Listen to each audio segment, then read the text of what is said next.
Why have that? I know that's what I call it, the outfit. First, I mean, it's maybe just freestyle. Yeah. There. It is 5:28. Got a couple minutes.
To join.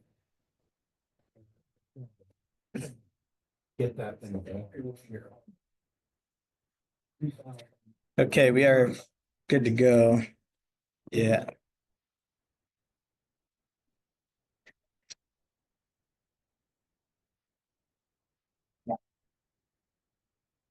Bill in tonight. Ben is in travel. He's in Japan, so please have mercy on me.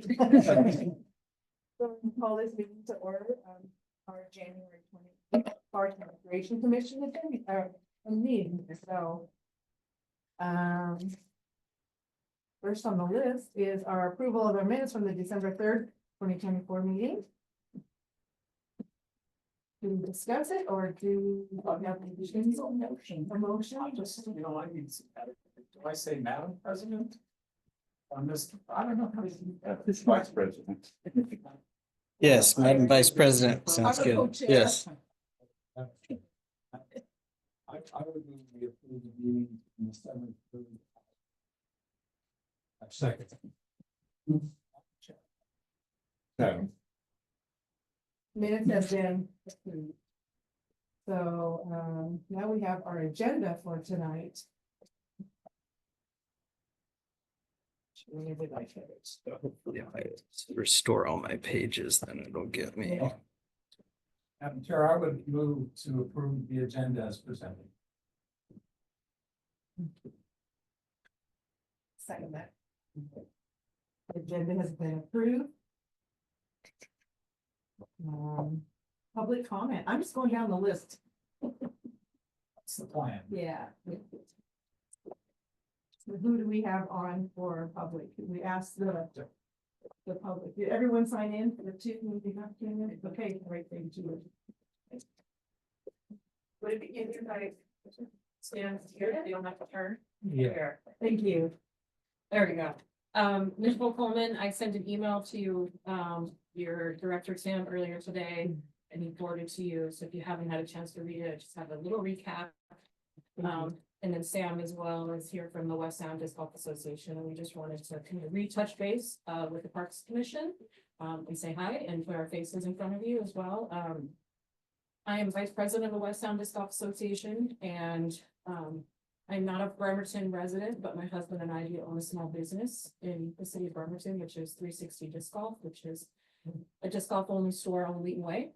And if you're not familiar, everyone want to come by. It's next to the Cat Cafe, which people seem to know where that's at. And then it's a really interesting complex. It's got cats, Nerf, disc golf, and exotic fish now. Very unique. So my husband opened that store in 2014, so we just celebrated our 10-year anniversary, which is a feat for a small business, but it shows the growth of the sport. And we hope to celebrate our 20-year anniversary in 2034. That's the goal. I'm also a planner with the city of Hillsborough, their planning manager, and I've worked on some parks projects and the pros plan. And that's just to say that I'm familiar with some of the work that you guys do. Not as familiar as your staff, they're way more familiar. I just have an idea of how hard it is to do the work that you guys do. So thank you for committing the volunteer time. I know it's not easy. But tonight I just wanted to emphasize the role of the West Sound Disc Golf Association in maintaining and improving disc golf. Disc golf.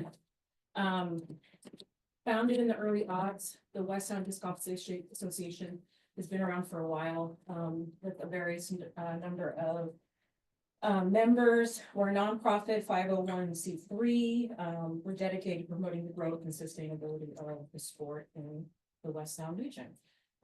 We have a lot of really excited members. There's a lot, the growth of the sport has been fun to watch. But it also means our courses get a little more crowded and have a little more impact. And so that's what Chris will talk about in a little while. And we're really excited about that project as well. NAD Parks, I think, as you know, was formed in 2004.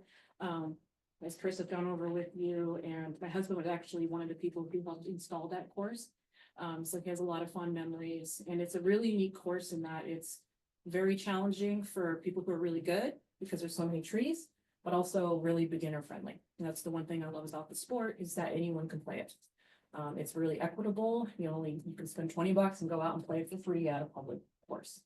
And that's the way disc golf should be. And it's something that I really love about it. So other than that, some of the highlights, just to let you know, since 2010, West Sound has been running the Ice Bowl event. And it has raised nearly $19,000 and about 3,800 pounds of food for Bremerton Food Line. So we've been doing that every year since 2010, and it's something that we just did last month as well, or actually this month.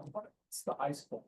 It's a national sponsored event for raising money for food banks around the country. As a disc golf. As a disc golf event. Oh, okay. Yeah, it's something that we were probably one of the early people to do the Ice Bowl, I think. Yeah. And then So you're paying to play and the money. the money goes to directly Okay. to like a Bremerton Food golf Line. charity. Absolutely. Yeah, and it's really fun. It's Ice Bowl because it's meant to be in the winter.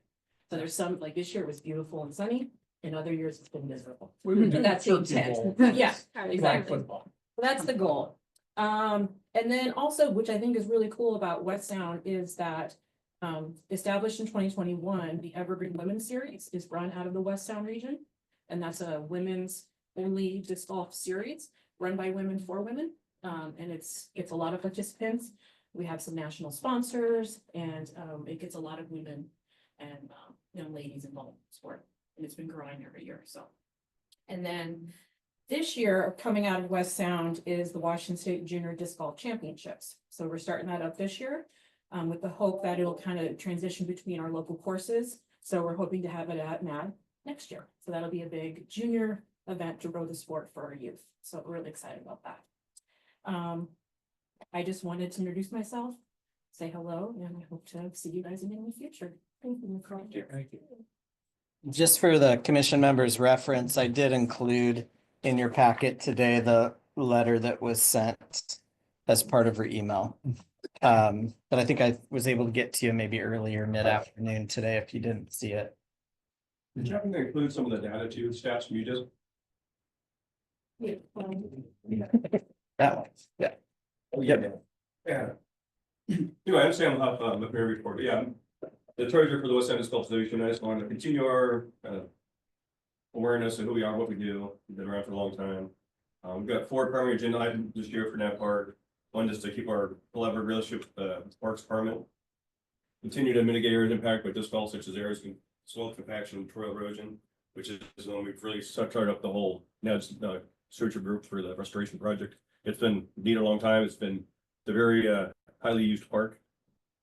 With that too, and just collaborate with you guys for future needs of disc golf and general improvements. It's an aging park now. The course has been in for over 20 years now, so it's time to start replacing equipment now. And so with that, we want to update the T signs, course map. We had one, it's kind of outdated, we need to update that. The overall trail map that is for Nat Park, the pros plan is outdated. We need to work on trying to get that updated also, so preparation to the next go around the pros plan. We also time to upgrade and replace the baskets themselves. So we're working on fundraising and want to continue and actually get the baskets upgraded sometime soon. With that, so here's kind of the fun stats. So UDisc, it's an app that we use for keeping score and also since a phone to keep us tracks everything you do. And so with that, there was 37,000 around the golf played at Nat Park this last year, which is pretty consistent now. After the COVID spike, which you can see in your other chart, it's got the layered chart, layered. So the COVID spike, really everyone was just outdoors, so it went up. And then since then, you can see that Nat Park has pretty much stayed around the 38,000 round mark. So it's, it could get bigger, but it's only so much more. We need more person areas. So fairgrounds, we've been working on it. So I think that's helped relieve some of the pressure on that. So, and then fairgrounds, Kitsap Fairgrounds, this golf park is almost as busy as Nat Park now. So with that, yeah, 155 million steps were taken. So yeah, we're getting our steps in. And with that, we had 62,000 hours spent in the disc golf area. Which means the presence of park users has been a great surveillance tool to deter vandalism and homeless encampment. So there's someone at that park 7 days a week, able to keep an eye on the park. So that really helps keep the bad people out. With that, we just want to look to the future, continue our partnership with the city of Bremerton and the West Sound Disc Golf Association can further enhance quality and feel in that park. Thank you for your time and dedication to maintaining Bremerton parks and recreation facilities. Please reach out to us if you have any questions. We just want to continue keep making our parks beautiful around here. It's the rest of that park. I saw the disc golf course we know is next on the list that needs to be improved out of our park. So, but we do what we can to help you guys out. Thanks a lot. Question. I saw a nice article, but that's after restoration. Yeah, that was our last work party. So you to talk about that at all? Yeah, that was the net restoration. Oh, okay, you're gonna talk about that? Yes. Okay. Yeah, and Chris has taken the lead on the restoration side of it, where we're continuing with the design and the park, and what we can do to upgrade and improve the course itself. So we're working in a partnership here. All right. So, thanks. Thanks. Yeah. Hey, everybody, nice to see you again. Before you get started, he's an agenda item. Oh, he is. And I just wanted to make sure that everybody, if there was any other comments, There he is. that's what I'm here for.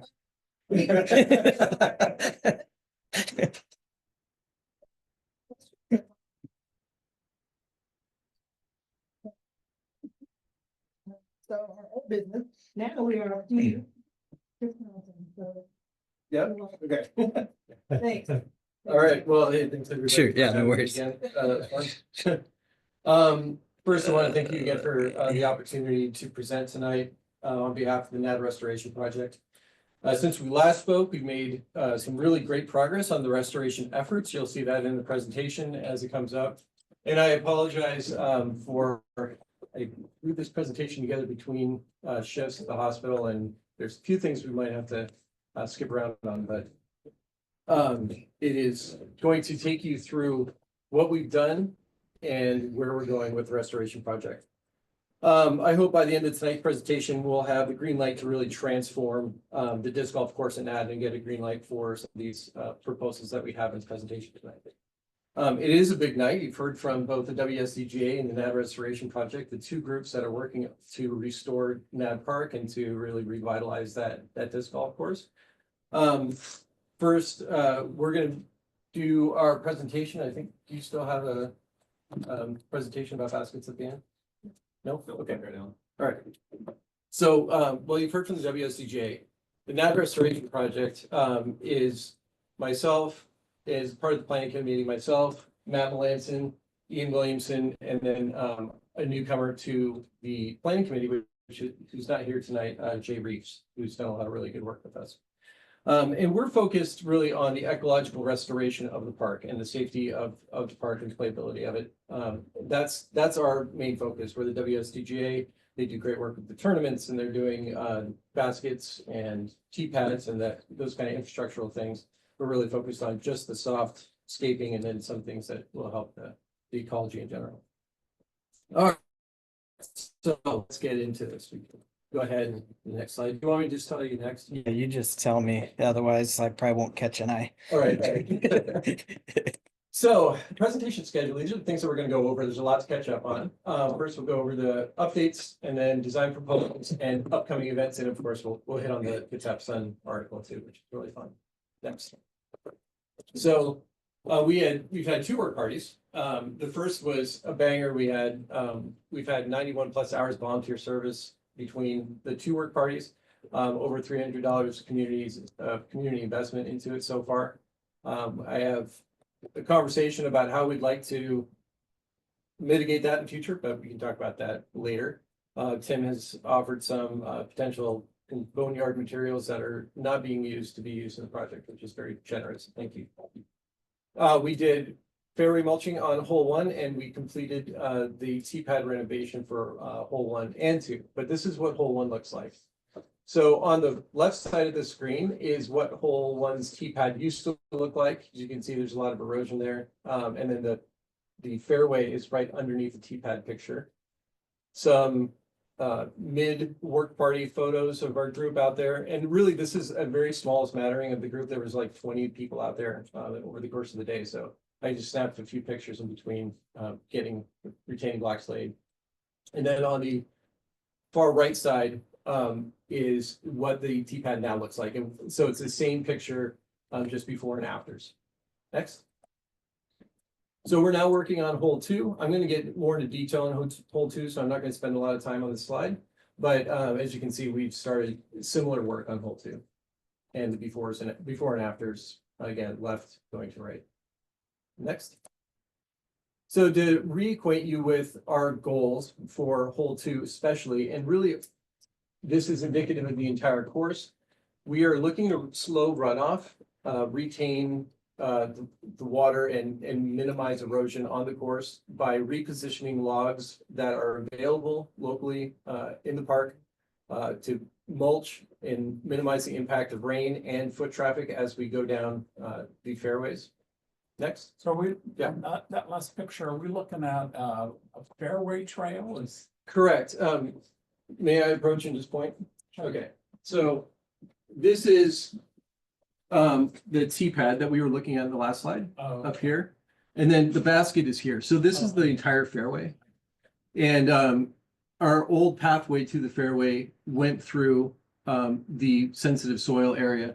Here, that's a seasonal stream. It's called what's called an ephemeral stream. It comes and goes throughout the season, but it gets groundwater and rain that contributes to it.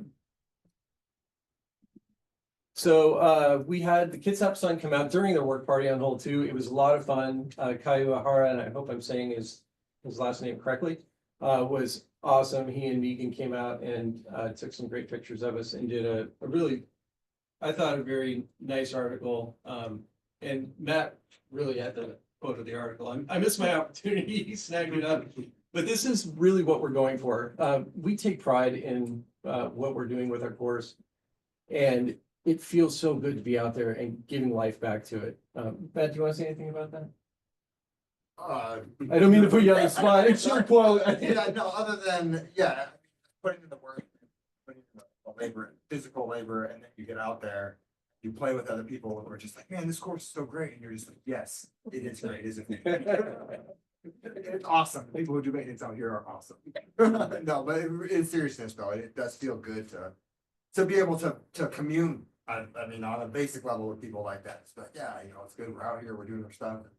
And, it feels good to get back. I want to give kudos to Matt. He's been helping us a lot with picking up gravel and dropping it at the site with his truck. And it's just he's been invaluable to the restoration project. So big kudos to Matt for that.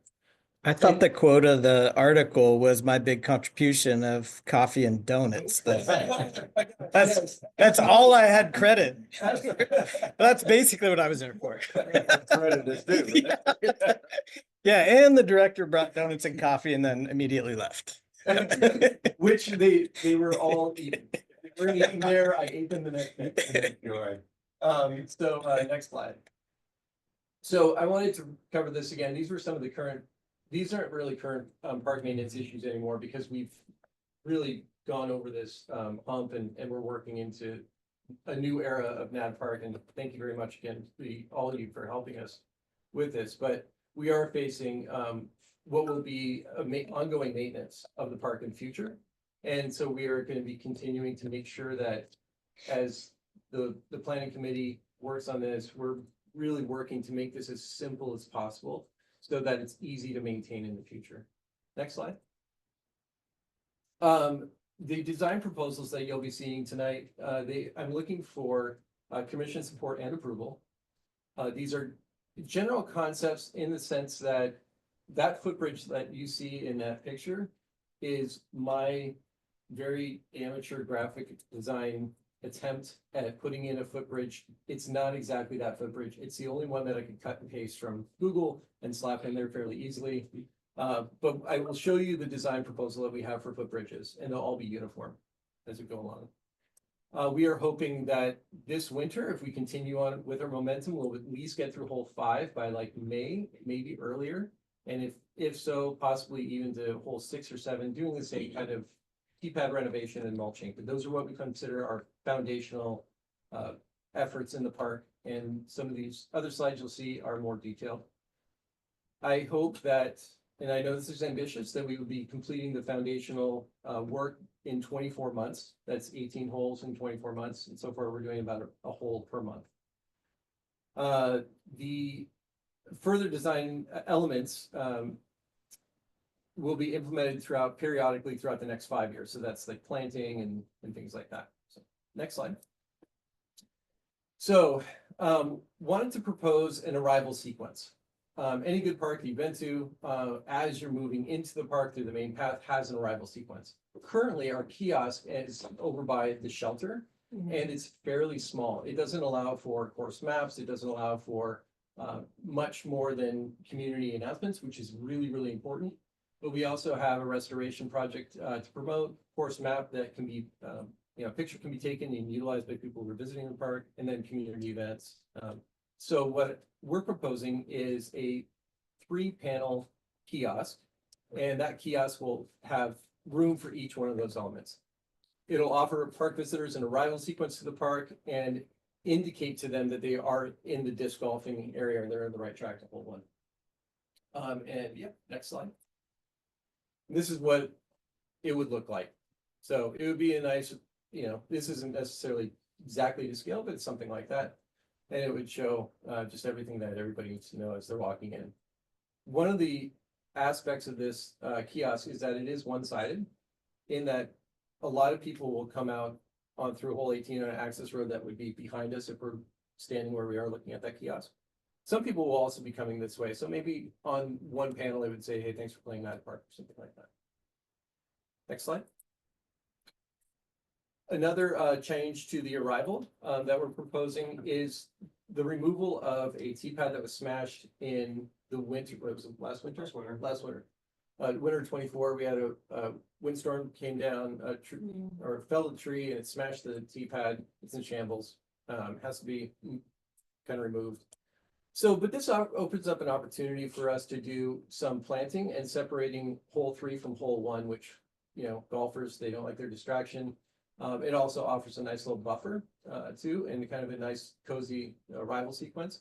And it could look something, maybe a couple different varieties or ideas of what this would look like, options. Next slide. It would be a complete planting with one entrance. As you can see, so you have the entrance where the kiosk would be is kind of where the entrance word is on the slide, and then moving in on one path. A buffer of native plantings continuing the same aesthetic that is there currently, maybe with some seasonal color like a crabapple tree or something like that. Or, next slide, it could have 2 paths, and that path could be easy access to hole 3, and it's a commonly used path for people also walking up. So these are options that we would like approval on so that we can put them forward to the community and get votes on them from the community through our Facebook page. Next slide. Any questions, by the way, on any of the slides so far? I just, on the signage. Yeah.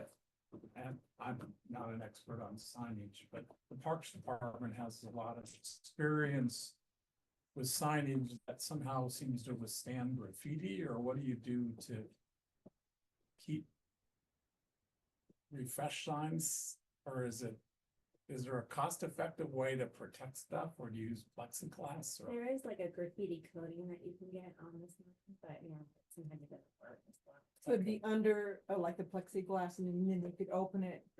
I was kind of thinking something Yeah. along those lines so that we could protect, the course map is gonna be expensive. And again, you know, our goal is to keep the cost minimal for the city and to the disc golf community and to raise funds through donations and philanthropic contributions. That kind of thing is something that I'm hoping we can raise money for. But yeah, I would like to put it behind plexiglass so that we protect it. So this is further down, sorry, did that answer your question? Okay. So this is further down hole one. You saw the work that we did on the tee pad and fairway. At the end of the work that we did on the path going up to the quote unquote green, we have a seasonal pond, much like the seasonal stream on hole two. It fills up during the winter and it drains during the summer. But throughout about 9 months of the year, it's wet and slippery. It's unsafe footing, it is also a sensitive ecology, and it is an ephemeral pond. So we're proposing to have 2 footbridges that go around, 3 footbridges approach the green, 2 in this picture on either side.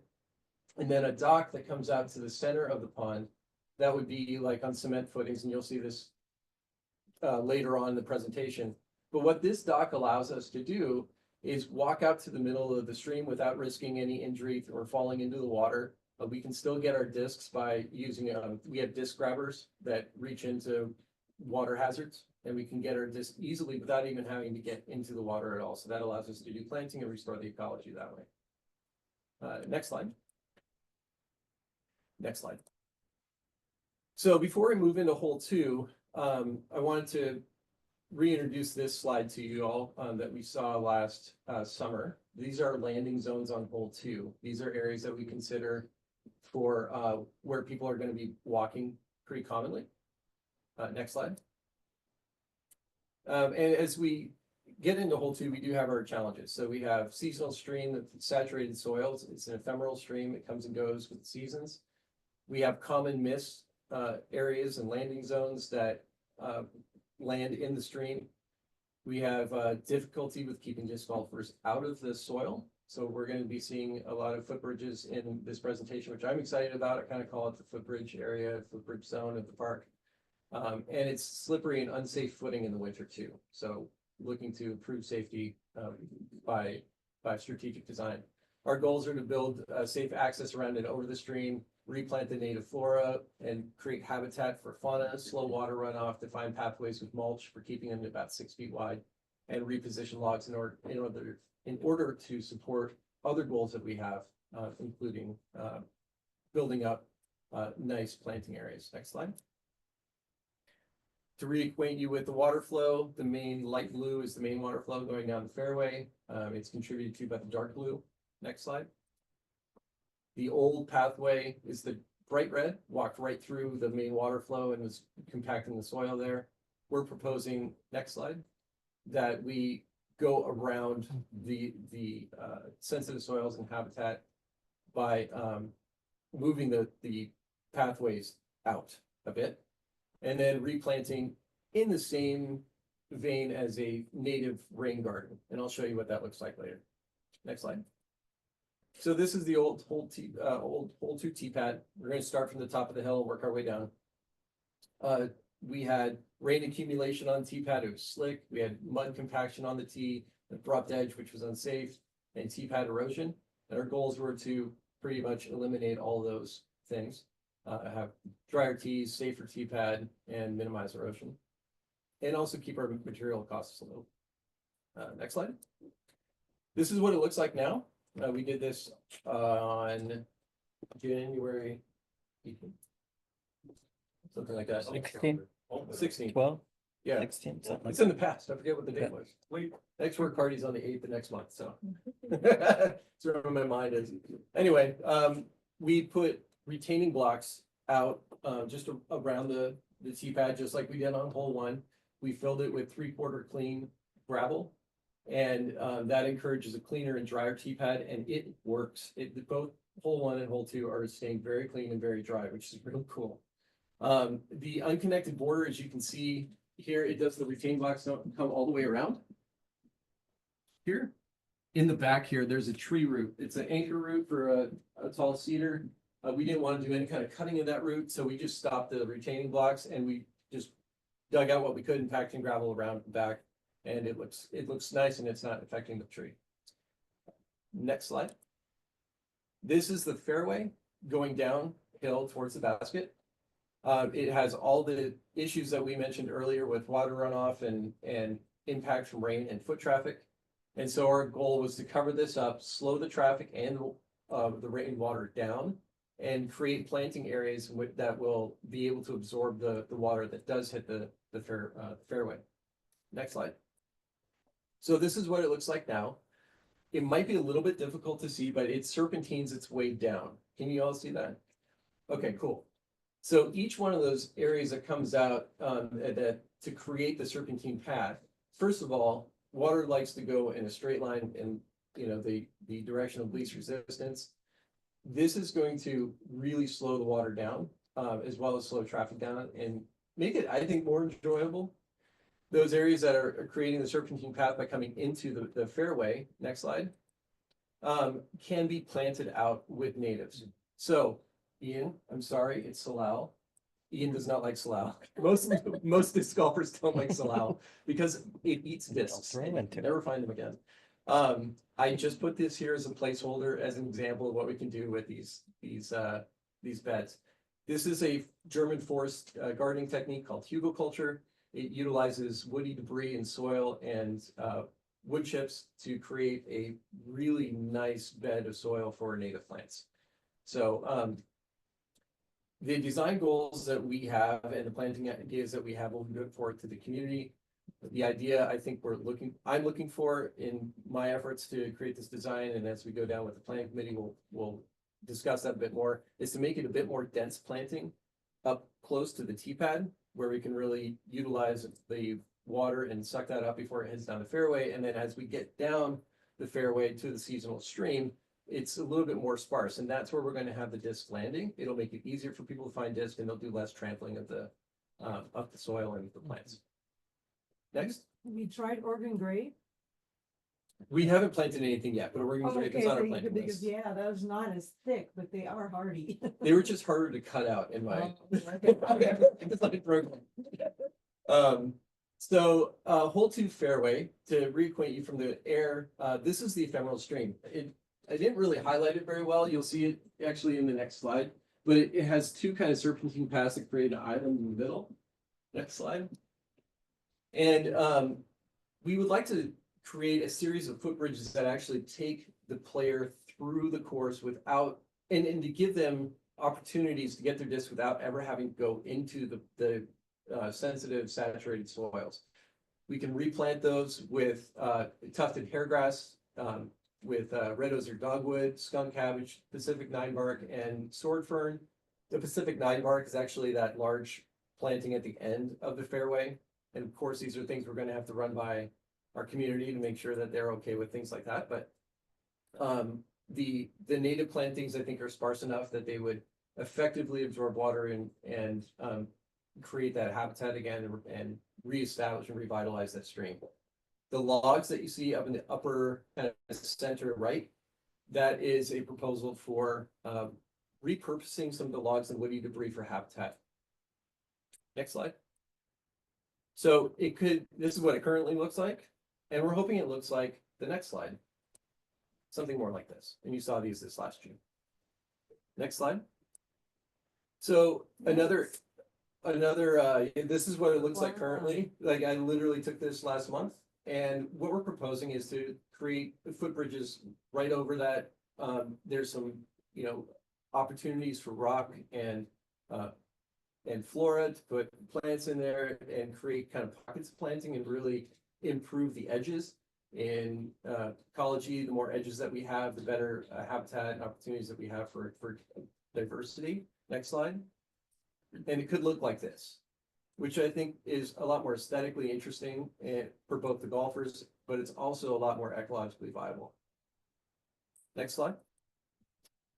Hole 2, green, currently looks like this, but we want to do all the same things, minimize impact and erosion by, next slide. Mulching it, maybe not exactly as extensively. Again, graphic design efforts are maybe a little bit amateur at the moment. But this would have 3 footbridges approaching it, and again, you may not be able to see these, but there's one over here on the right, one in the center, and one going to hole 3 at the far edge. I've added some rhododendrons as placeholders for basically creating a buffer between the access road and the fairway, so that if somebody throws a solid drive, and somebody's walking down the access road, it creates a safety buffer there. Next slide. This is at the, that you can see the access road on the left. Just before that, there is a seasonal wetland area, or kind of more of a boggy area, I guess. It's not really exactly wetland, but it's a boggy area. And we would like to do something similar to what we did with the stream uphill. Next slide. By planting it out, and creating, mulching around, defining the beds, having carefully selected red nose or dogwood and the skunk cabbage and same kind of aesthetic, so that we have a similar movement of species as we go downhill. All right, and the next slide will be taking us to hole 3. So hole 3's fairway looks like this currently. It's got the same seasonal stream. It's part of the same watershed. It's got its own missed areas, its common landing zones. We have difficulties keeping disc golfers out of the seasonal stream, slippery and unsafe, all the same issues that we have with hole 2. And we want to be replanting this and creating footbridges over these sensitive areas for all the same reasons that we did on hole 2. So next slide. It could look something more like this. So these footbridges on this hole in particular are already kind of sketched out with these like composite tiles that we've laid out in an effort to go over these muddy areas. But we could build these footbridges out fairly easily. And what that would do is just carry us over and allow the stream to move, allow the pathway to be safer and less muddy. Next slide. There we go. So our next slide, this slide, is their footbridge design. It has actually a couple of variants on it. We don't always have to put a 2-foot cement footer. This would be for the muddiest areas like the pond on hole 1. We could do deck footers that are cement for areas that are a little bit more dry and compact. So like a pier block, you're saying? Yeah, just like a pier block. It would be easy to do, it would be affordable to do, and it would. I calculated this out very specifically to be able to effectively and efficiently use lumber without any waste. So they're basically 5-foot spans going. It's a 5-foot wide bridge with 2 4x4s on either side of it. It gives the disc golfer a 4-foot 5-inch wide path. 2 people could walk pretty close side by side on that, maybe. And then there's no more than an 8-foot span on the bridge between footers, and with all the 2x4s and the 4x4s, it should be more than enough to keep the bridge stable, especially at the heights we're talking about, which are like 6 inches, or so. It's not very. All these materials, I assume because I haven't asked yet, can be easily donated by box stores like Home Depot or Lowe's. Maybe you'll find some of this stuff from localized lumber stores and proprietors. I chose pressure treated wood for a couple of reasons. One is it's easily found, it's easily replaced, it's easy to work with. It's nothing native where we're having to like cut lumber from local source and shape it correctly and all that. It's just go get the lumber, replace the board. And then we've added clear paint with a grit additive in it to minimize slippage. So it is a slippery, shady course. It's going to get slippery in the winter. With the clear paint and the grit additive, that will help us keep it nice and stable. And next slide. So I'm encouraging the commission to adopt the Kitsap County Crew Lead certification and training. This is on page 17 of the Kitsap County Parks Department Handbook. I know Brian is familiar with that. I'm sure you're probably already working on that, but I encourage the commission to adopt this. I think it would be really helpful for all of our parks, not only Nat Park, but the Forest Ridge Park or any other efforts over here with Jordan Trails to allow crew leads to be trained so that we can use power tools and use them safely. And also work with crews and have people designated in the event of an emergency. Next slide. That's available online? Yeah, Okay. yeah, it's available online. So we are, Ian is the tournament director for this tournament, but we are running a tournament in April of this year for Earth Day with the world's only 100% recycled disc golf manufacturer, Trash Panda. Hence the Trash Panda Challenge. The owl represents Nad Park. The great horned owl represents Nad Park because we do have an owl there, and it's our mascot at Nad. And then Trash Panda is represented by the Trash Panda or the raccoon, also known as raccoon.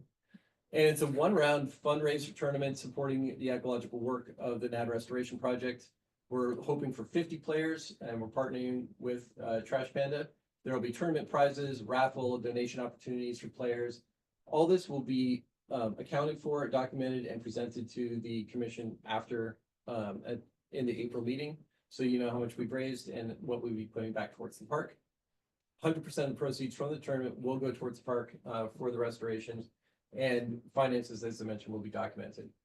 The really fun part of this is that Trash Panda doesn't dye their discs. They don't hot stamp their discs with foil, which is one of the things that we do to make our discs colorful. Instead, they emboss or ghost stamp their discs. And this is our logo that we're going to be using for it, or our graphic that we're going to be using for the discs. So each player will have a commemorative disc to go with their tournament. Next slide. So I'm asking for your support. And first of all, thank you for your continued support. All the emails back and forth, the time that you've given me, taking me around to the boneyard. Tim, thank you. Brian, thank you for all your help. Glad getting things organized. It's just been incredible to work with you all. And I'm very thankful for not only the support, but the enthusiasm for this project. It's been awesome.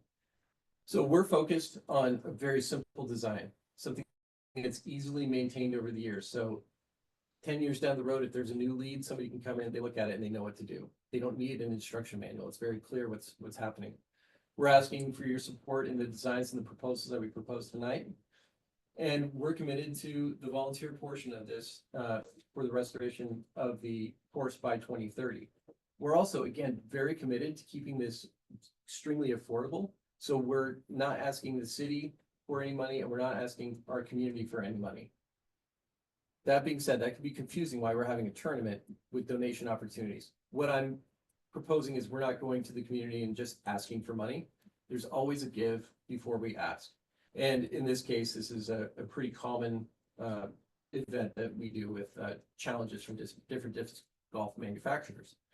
So we're asking for your support so that we can continue to do that, so that we can keep it affordable, keep it simple, and restore this park and get back to the beauty that it is.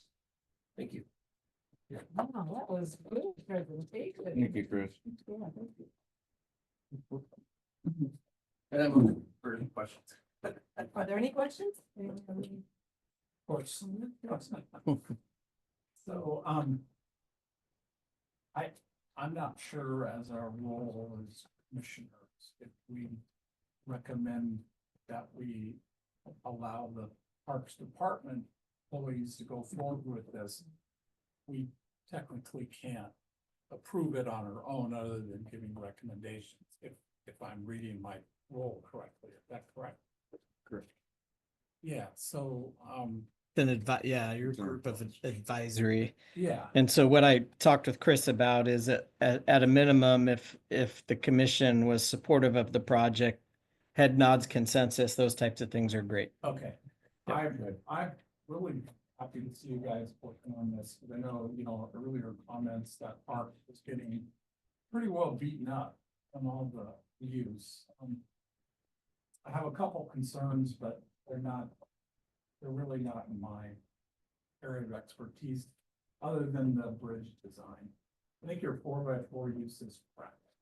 Okay. I think you should at least, I would use a 4x6, but I would use a 4x. You're gonna have a tree fall, and a 4x4 is just not gonna last you very long. Okay. At an 8-foot span, Yeah. yeah, you get me and another big guy jumping on that thing. Well, I'm open to working with the city on, Yeah, I would. more. Yeah. Standards. I don't think a 4x4. With thing in a way. Okay, I've just seen those things fail. Whole 3, I definitely would be in favor of one path versus multiple paths. I think keeping the paths down. there is one path on all three. Yeah, but you said you could do 2.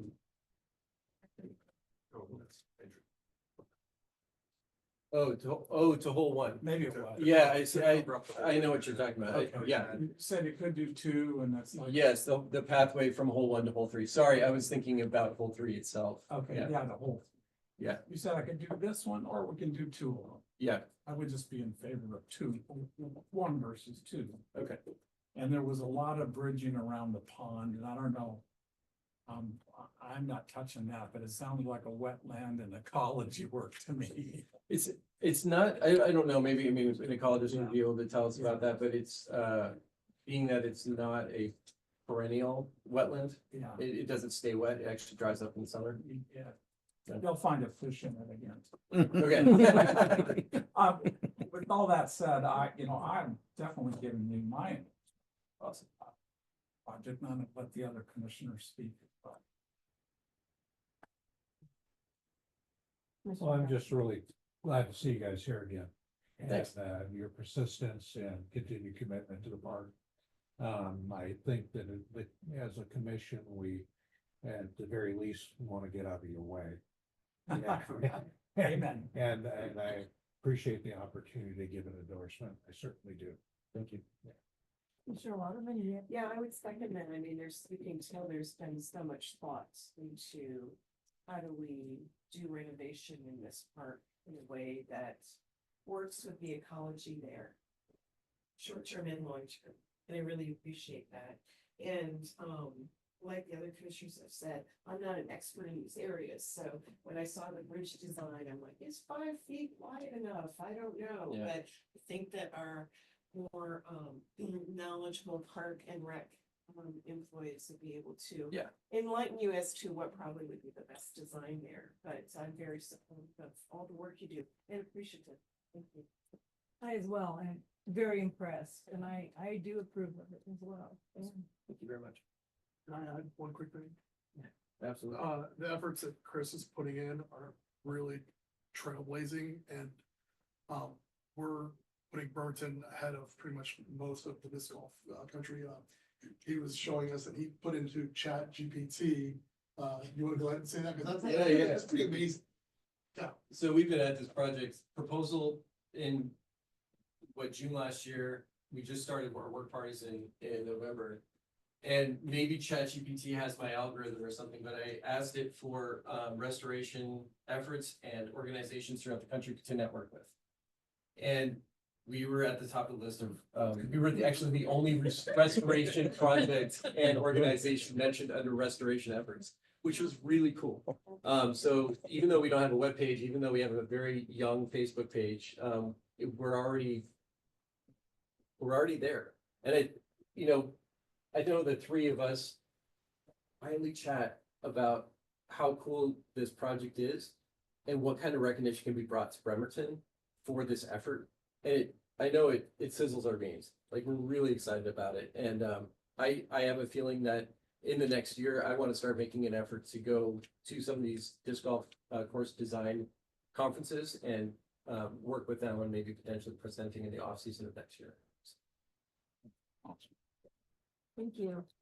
As a lifelong Bremerton, Kitsap County native, I want to say this guy, I know he's kind of new around here, but but we really appreciate him. I pictures of my on the swings when I was 9 years old. So it's definitely near and dear to my heart. We really appreciate that. Thanks, guys. Any other comments? So the only thing I'll add is that, just so you're aware, Chris is in constant contact with us. He's not just going rogue necessarily all the time.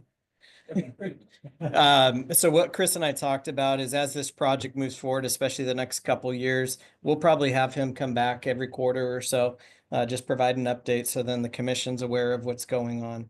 We've also worked together for donation letters and other things, so we'll be supportive of the group as West Sound and the local group wants to go out and try to fundraise. We'll be here to help, obviously, as much as we can. And as you know, the less general fund support we need, the better things are for everybody.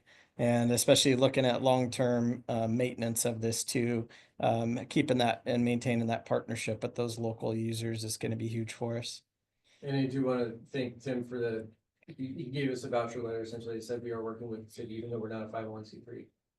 We will be making efforts in the spring to work with the Kitsap Community Trust to form ourselves as a 501c3 through that organization.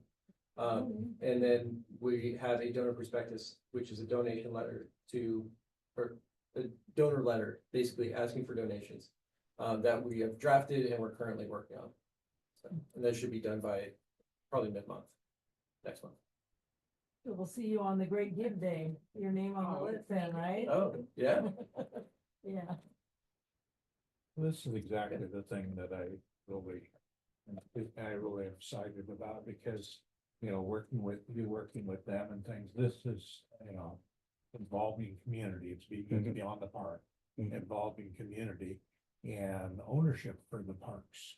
You know, you have a group that's working, that cares. And it's a great model to try to use within the parks. And this is one of the things you brought from your previous job. Yeah. Yeah, the enthusiasm is contagious. Yes. Yeah. But it's Well, and especially too, and we're gonna be discussing probably maybe next month, a little bit more Stephenson Canyon, about looking at some activation opportunities there too with the district too. And their council representative as well, with trail maintenance and just providing more access and making it more welcoming. A lot of So- people don't even know about it, even though it might Yep. be. couple of those places on the trail are a little slippery. Yes. Yes, very. Yes. New business and. So our new business on Main Street. You guys are welcome to go unless we wanted to stick around. Yeah. Thank you again. Not with the new password 90 that was put out in January agenda. So You my, can see that I wrote down the meeting. yeah, my understanding is that so was council sent out a new link from Zoom? Yeah, commission. Was the commission sent out a new Zoom link for you to be able to log in if you needed to be remote to view the meeting? Guess I could. Yeah, because when we were looking at putting it online, what's online on the city's website should be the correct one. I'm not sure if this may not be. Because I was double checking last Thursday with Dave to make sure, because I had a freak out moment because I hadn't really done it much before, and I was like, okay, can the gentleman, because I've heard of issues in the past, can the general membership log into the same video? And he said, no, the commission members should have received a separate video login. Okay. Correct. Yeah. I just used the login to get in. That's on the agenda. That's on my. Oh, okay. Is that the 87405 2 Was your wife trying to log in? Oh. Uh-oh. That's because I Oh, okay. Yeah, we'll have to figure out and make sure that that's. We'll check it against the website. We'll have to figure that out. Okay. Okay. No, it's a different. That's right. Yeah. Like I said, I discovered that about 20 minutes by. Use my parents as a guinea pig to see if they could get into it. Yeah. So this link on our agenda is the one that's in our email then. No. It should be different. We're gonna have to get that. Yeah, we'll get it figured out.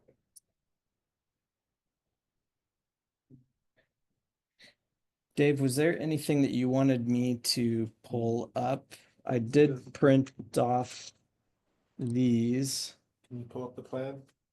I will see what I can do. I had to restart my computer. I had everything all dialed in and ready to go. And then because I did that, then the computer decided, well, let's mess with you and We're in the.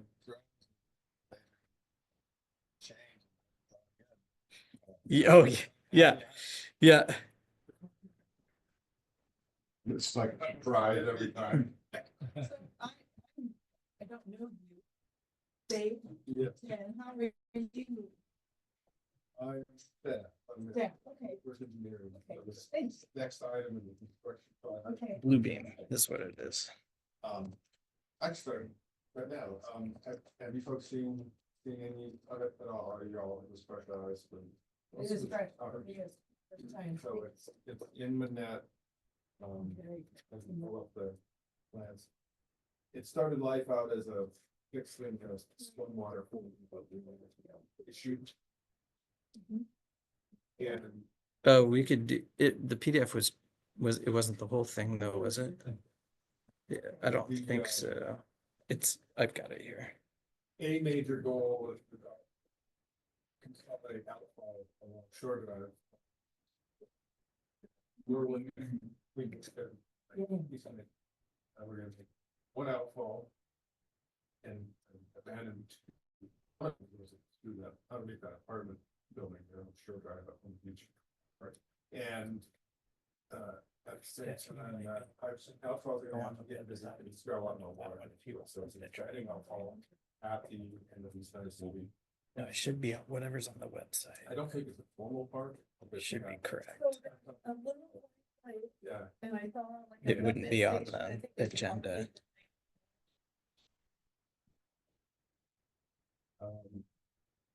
and so we're improving that, park along with the new outfall, so. And that's right adjacent to the apartment building. No, I've got a single family outside. Where's this at again? Ah, here we go. It's at one. Yeah. One way street on Shore Drive. Yeah. Okay. Notice it's there, because, you know, there's, I think is there a vacant house next to, no, that was It's a new construction. new construction. Down there, Yeah. plan. I mean, I Okay, walked there it it. is, yeah, there it is.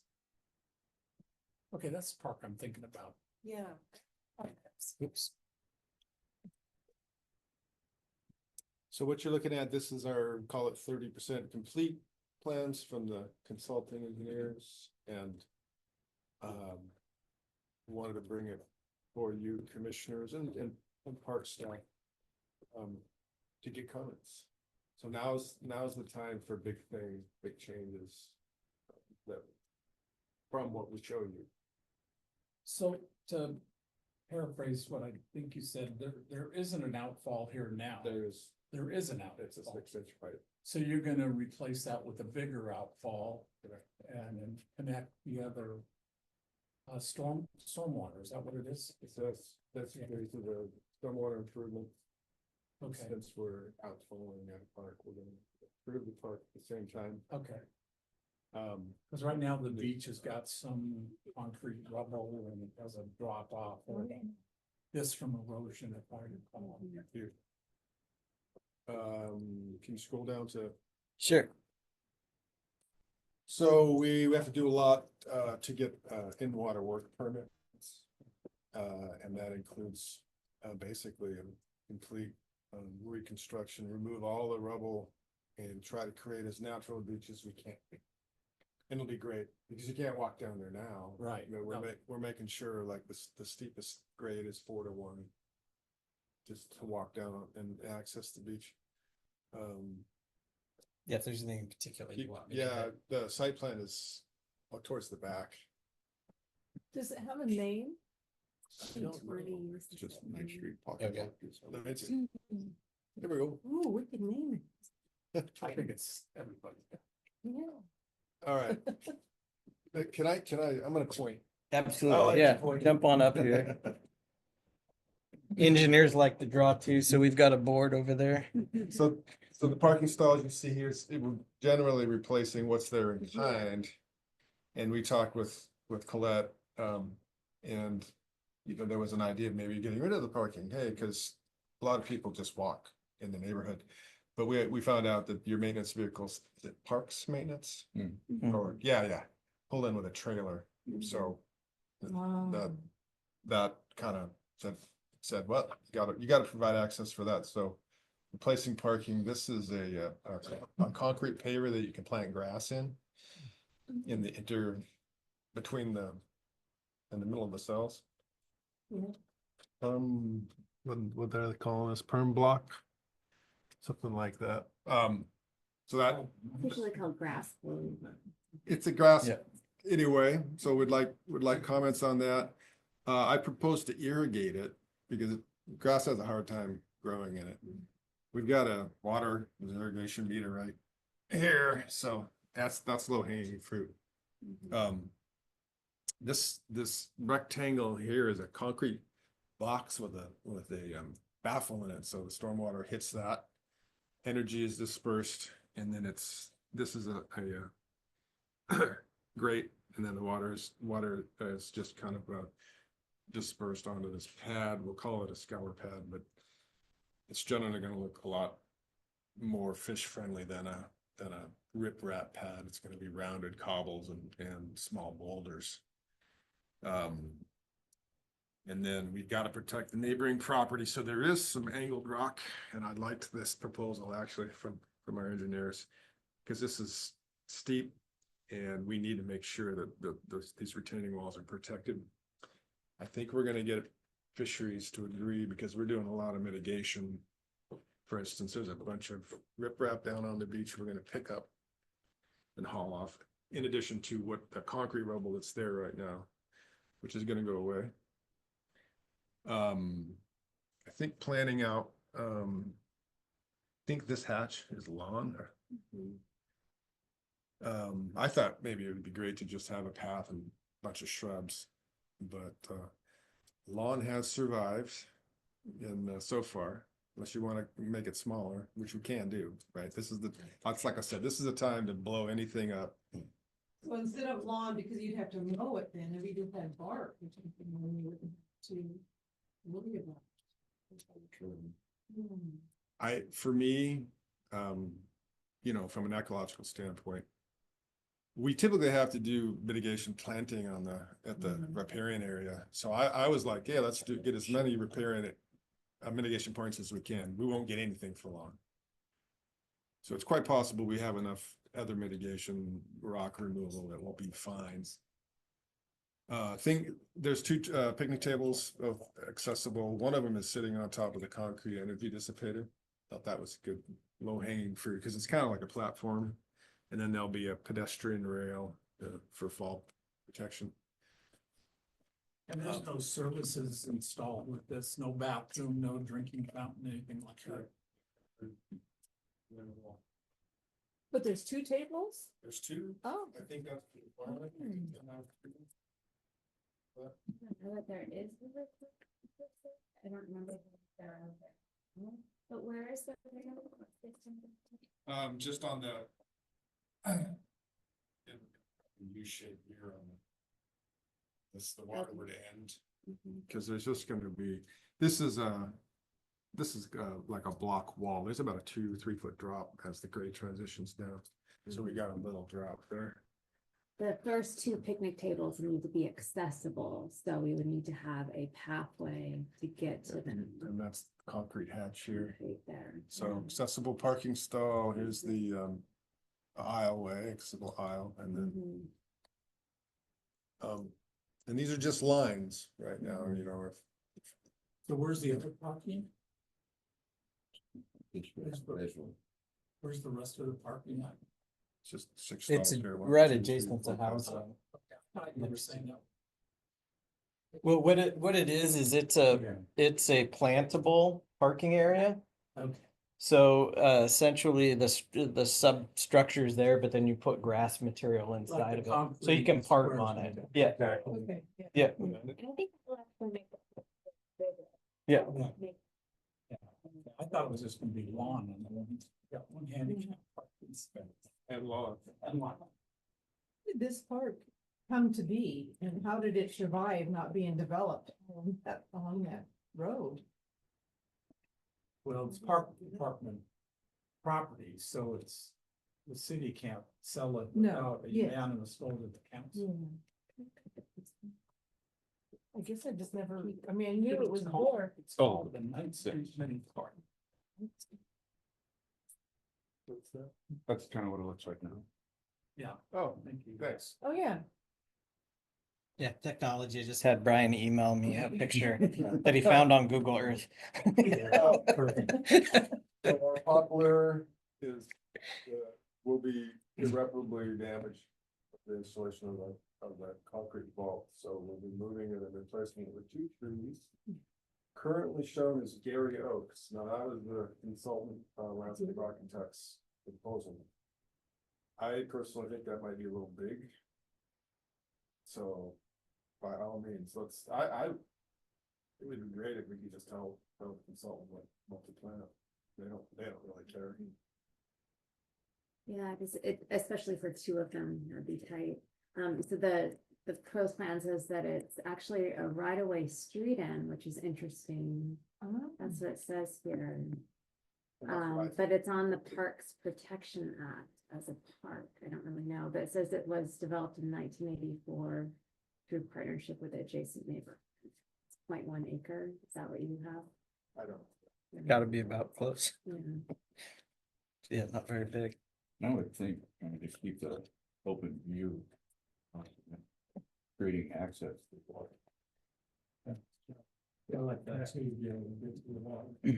So it would have like a ramp so people that are kayaking, somebody can have access into there. Oh, that'd be nice. Waterways trail. Yeah, that'd be nice.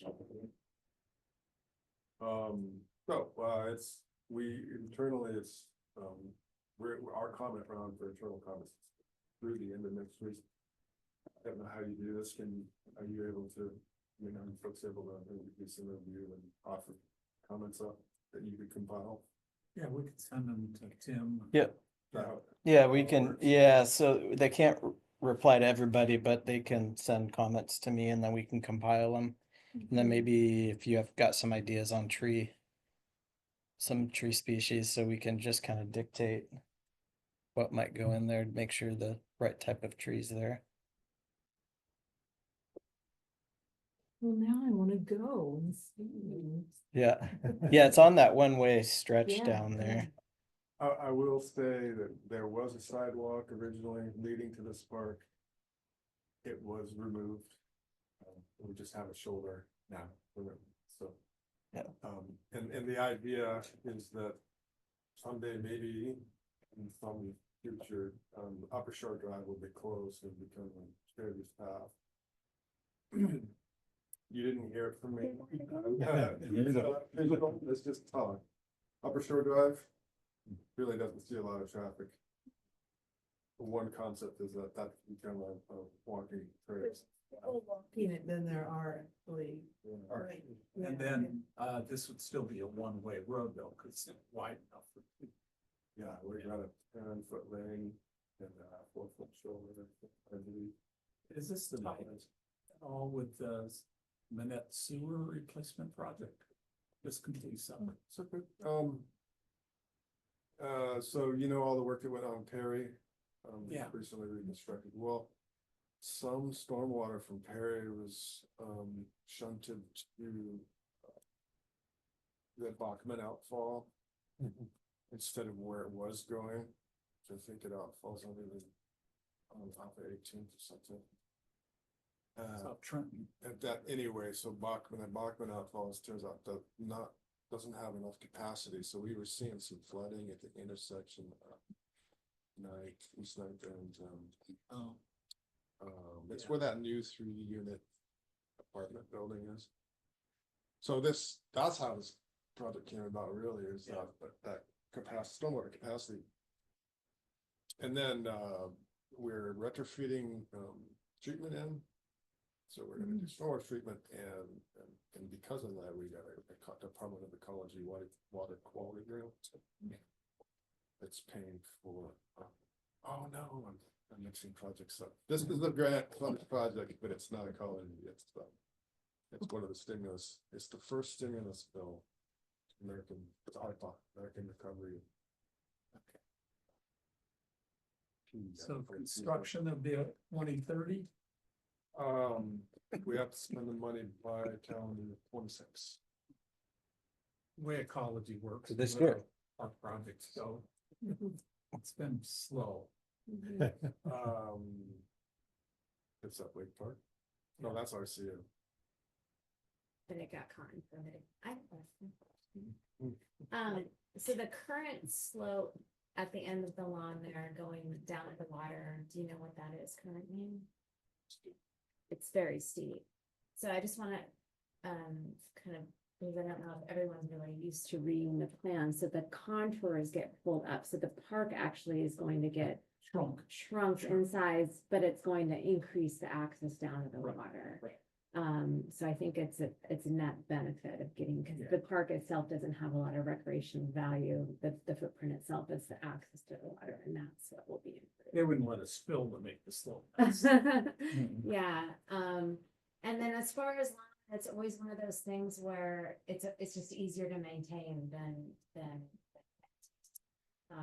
So, you know, another an option would be to do like a ground cover or something that you can walk on. It's such a small area, but again, that's gonna have weeds. It's just easier to mow on than to weed planting areas, so. So In that my experience, the end product always looks better. is the parking area then pervious. Yeah, it would be pervious way down. Okay. It's heat. Yeah, and so by making that, I really like that as an option of the gravel. Because we are gonna lose a lot of lawn there, so now the foreground is gonna look green. Yeah, And so the lawn that we lose, pull the green to the street with that. that makes sense. Yeah. And it's just gonna be a path on the right side, on the west side and for ADA accessibility, is that where it would be, or? Yeah, right here, this would be under the hardscape. Okay, yeah, okay. And would there be a hard line right there, Dave, or would that all like be the same surface? Gonna be at all these same grade. I Okay. think the line is just for us to be able to distinguish, but. That will be a joint line. Mm-hmm.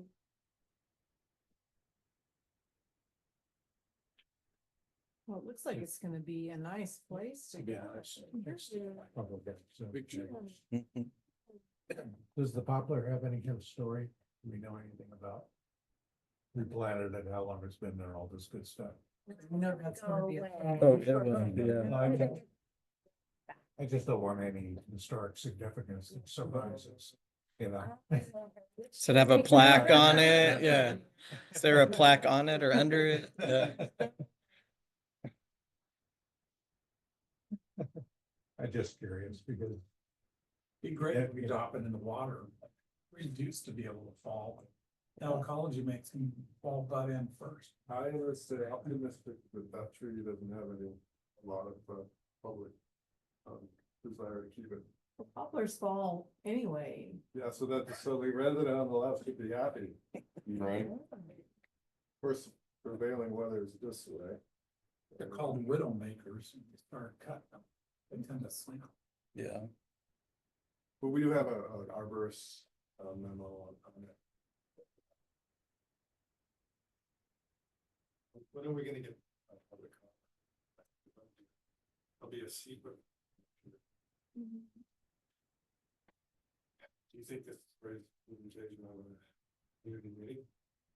For sure. Residents? Or you mean, does this count? Yeah. I see. Would you normally have a community meeting with them? Yeah, we would normally notify the people living around the park to let them know this. Yeah, and this is in Jeff Coughlin's Yes. district. Yeah. Yeah, so I would almost say tag on to one of his district meetings. Yeah. Yeah. Yeah, I will do that. We've done like for Haddon Park when we were doing the public process during 2020 COVID, is that we just did a we made a sign and put it at the park of the concept and asked for public feedback that way, so that way people walking through the park could see the concept, What's called nice. Haven Park. Is that all you did? We also had, meetings here, but that was one. that It's was pretty good. high Yeah. profile Yeah. park though. Did you invite residents to? Oh, yeah, they came and they chose Yeah. their playground Playground, equipment yeah. and the color. It was kind of. Yeah, we've had several. They went well.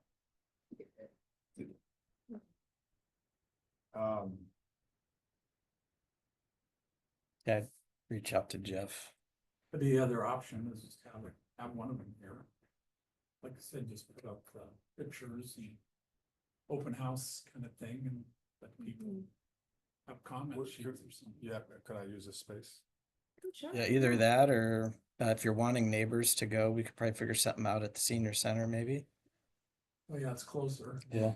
Yeah. So I hadn't thought about that for some reason, but, Yeah, yeah, because you'll at least probably have neighbors that are interested to see what's gonna happen. so. Because as you say, it's accessed a lot by foot.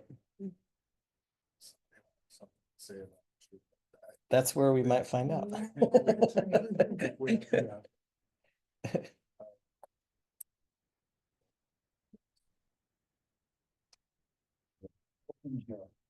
And the other thing, if it happens to be significance of a plaque and a new tree reminds people of that, where it's forgotten now. The tree the oak tree that's on the, next to the Manette Bridge, was planted in the schoolyard of the first school in Oh, Kickoff right. County. And, so, I mean, somebody might say, well, this was an early homestead. Yeah, and it was planted in my great grandparents' home or who knows what, so. Well, I can think of two things here. From a homeowner's perspective is either A, they'll be really excited to have this tree gone. Or B, they really like the shade. Yeah. So we give them another shade tree. Do we have A any? well placed shade tree.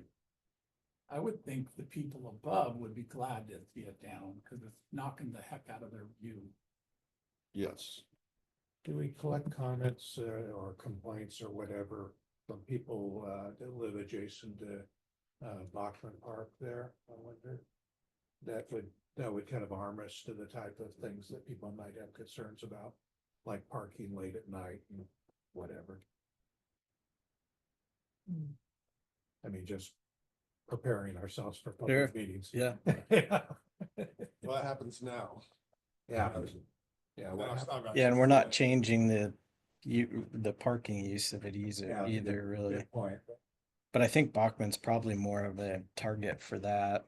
It's a lot easier to access. Yeah, you guys done with it? How wide is the park? Well, you can count, those are probably 9. Mhm. 1, 2. Was that 50 feet? 9 and a cross hatch. That's great. 50, 60 feet. I mean, I love Gary Oaks. I think that it would look really cool having one on that side. I think it should just be positioned like more in the center. And then limbing up the canopy so that you can see underneath it. They're just such cool trees. They're really sculptural and it would look really good. What kind is They're it? a Gary Oak. Gary. So I'm in favor of a Gary Oak, just not where they currently are, maybe just one kind of more in. Did you've got? Yeah. Yeah, because it's, the canopy is gonna be more like this. Yeah. I looked it up and it's still varying on how wide they say it goes. Yeah, Lot big. yeah, but it would be a cool specimen. Yeah. They're happy on the shore, salt air and all that. as far as I And if know. it's centralized and you're not worried as much about Mhm. root systems. Let me just. Tell you, I want karaoke here. Mhm. Let's be done. Mhm. Don't give options, just say this is the That's three. right. Yeah, Mhm. okay. That's where your comment is, make the comments now. So we can get it in the plan the way we want it. Instead of trying to retro back and change something. It's exciting. Yeah, really. It's nice to be. Take advantage of this water. Thank you. Thank you. Thanks for coming, Dave. New business. All right, I won't run through it, but the survey, I've taken everybody's comments, so thank you for providing those. I've entered it into Survey Monkey. And so then the rest of this week, we'll be working on getting that uploaded either Friday or this Saturday. And then the plan is to have that survey up and available for people to fill out until, did we say mid-April? We're going to talk about it in May. So we'll basically have it up. I was saying 6 weeks, but I meant 10 weeks, another month. Because I started to do the math. It was like beginning of February to mid-March. No, we wanted it to go 2.5 months. So, and so then we'll be working on a marketing plan as well for this. And we're not necessarily, and I'll get into that a little bit later, as far as what the steps will be for us working through the pros plan. But for the survey, we'll get that uploaded onto the website through social media starting this Friday or Saturday. And then just make sure everybody knows that they have until mid-April to get their comments in. But with that too, I'll be going to different district meetings and promoting it as well with the council members and throughout the city for the next 2.5 months to get that feedback, so then we can start implementing that as we go through the different chapters of the pros plan. I'd show it to you. It looks great, but it just looks like a survey online. Nothing exciting. It'll take about, I think it's about 23 questions or so. Says it would take about 14 minutes, so about 15 minutes is what I'll promote to people.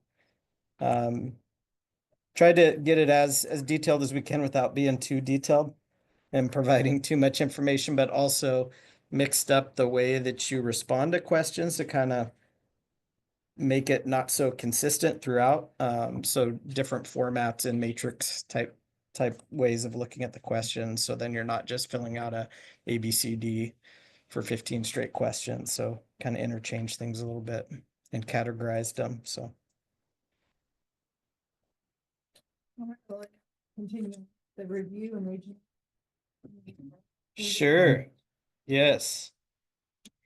So in your packet, we provided you a, I think I stopped sharing, yeah. In your packet, we provided you hard copies, because at least Colette and I like to write on things. So provided you a hard copy of what our topic of discussion will be for next month. So we will be discussing regional and community parks at our February 25th meeting. So what we'd like you to do is to look through this section that we've provided you. We've broken it out, the whole pros plan, into different discussion topics throughout each of our months for the next year. So then we're not hitting heavy every month on things, but it also gives us another opportunity to promote each month what topic area we're discussing. So if the public wants to come and make comments about their local neighborhood park, they have that opportunity as well. So kind of get us that citizen feedback as well outside of the survey to be able to help us fine tune and look at these things. So on the staff side, what we'll be doing is Colette, Brian, and I, and Carlos, who's our parks lead, every week we're meeting. We will be meeting this week on Friday, but every week moving forward, it'll be Thursdays, and we'll be going out. So this next month, we're going to focus on regional and community parks. And so we'll be doing our own inventory of the parks. And so we'll be updating and making our comments. And then again, next month, we'll sit down with the group and talk about what our findings were, and then get feedback from this group as well. And then move on to the next topic for the following month and provide you another handout next month for the following month's topic. So Tim, based on the handout, are you looking for us to go just through here or just comments in general about regional community? Yes. I got it. I got it. Yeah, so focus on looking at, I mean, we'll look at details, verifying information.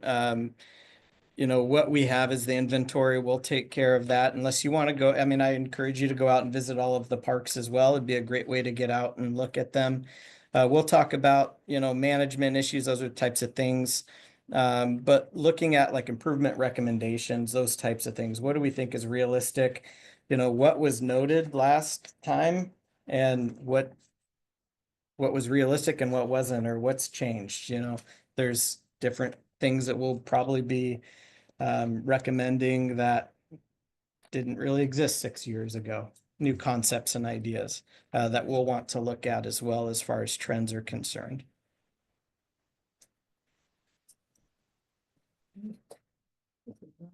I looked at it on the computer, but it's fun to have it in your hand. Yeah, I like to write on things. Any comments or questions? I'm labeling this as homework. Yes, go. that would be Yeah, homework. just And mark if you it up. need a reminder, I'll give you a reminder. Yes.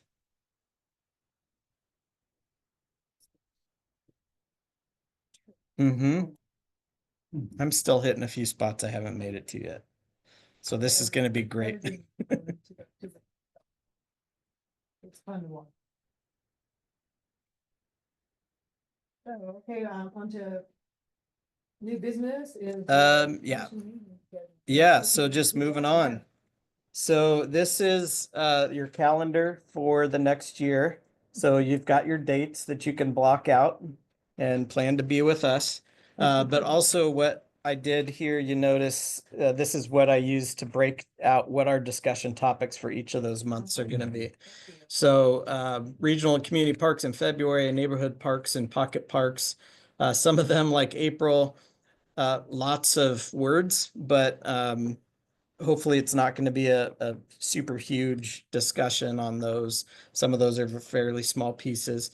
And then, like I mentioned, we'll complete the surveying mid-April, and then we'll assemble all of the responses and the comments, and we'll plan in May then to discuss the survey results and how we plan to utilize those and implement those into the plan.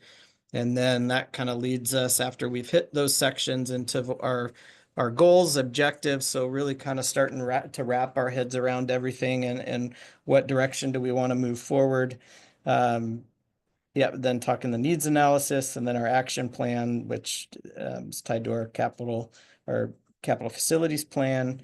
And then get into kind of compiling everything, reviewing our draft plan in September for a approval of the draft plan from the commission, so then we can move it forward to the state level for their required reviews. The whole timeline is set up with an election year this year. We have 4 council positions that are up for election. I know of at least one that's not going to rerun, one that's going to run for mayor. So could at least be 2, possibly. Well, there will be 2 new positions, and then the other 2, as far as I'm aware, are kind of undecided at this point. But I really wanted to, since this is such a heavy plan, get it in front of council before this council is gone. So then we're not having to kind of start over in January and try to explain, and then we're 6 months in and all of a sudden, you know, we've lost time. So we kind of are fast forwarding it a little bit. But we think it can be accomplished, so then we can try to get everything approved through council by December, end of December. So, and that's kind of that last, we don't know when we'll meet. We usually decide when we hit October, when we'll meet for that combined November, December, and it might have to be timed based on, again, if there's any last minute reviews that we'll need to do with this plan. But we'll have 2 public hearings with council on December 3rd and 17th prior to their approval. This looks good. Gives us our. Yeah, kind of a roadmap.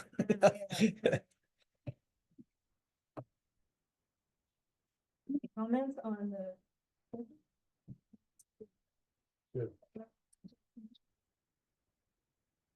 Review? Well, I'm glad to be here.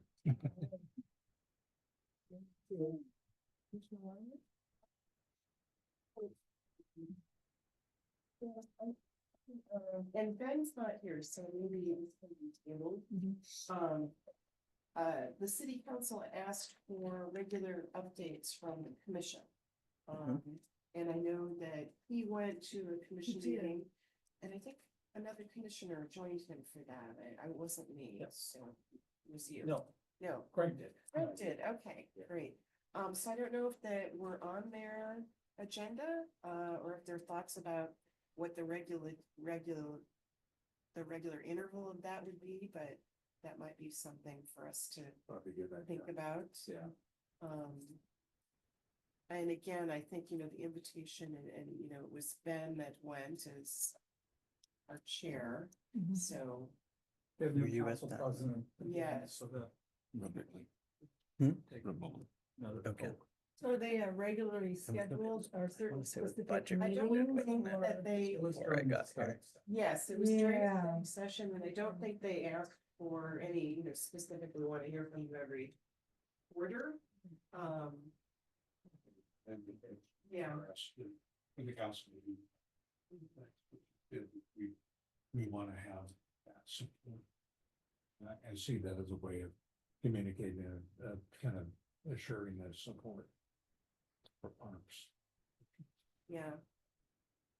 I- So, and I think it should be in coordination with our park staff, so. Yes. But I didn't want it to just fall to the wayside, because it was a request that they made to us.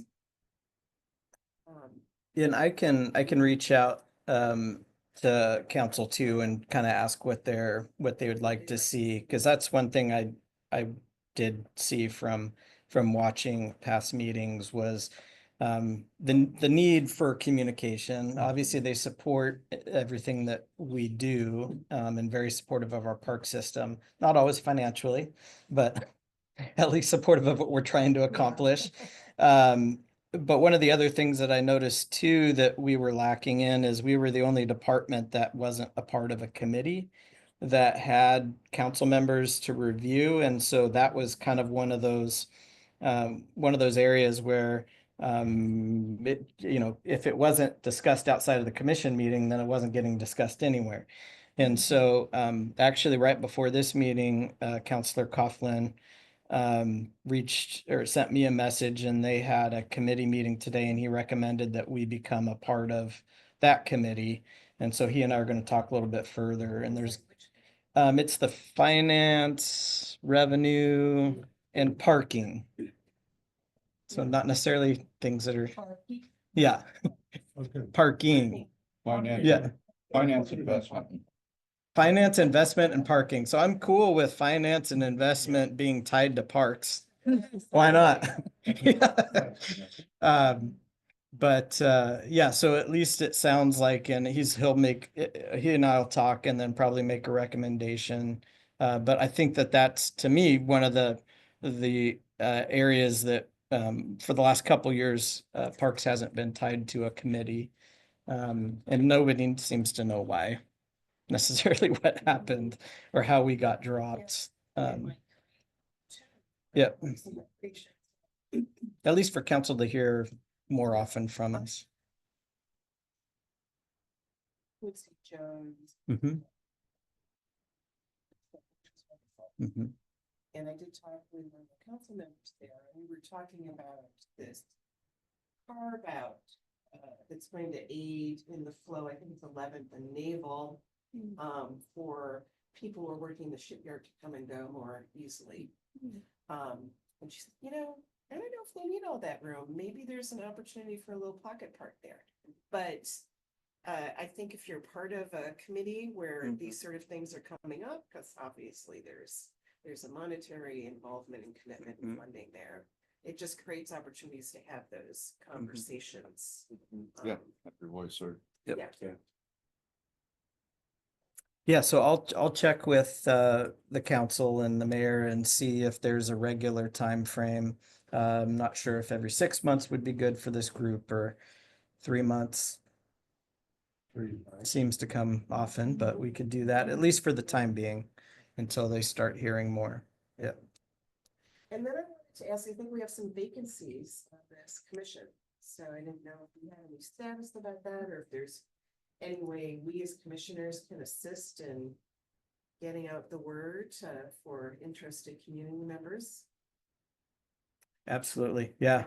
We have one vacancy and the seats don't necessarily represent certain areas, but technically it's seat number 2 that's vacant. Kristen has. Yeah.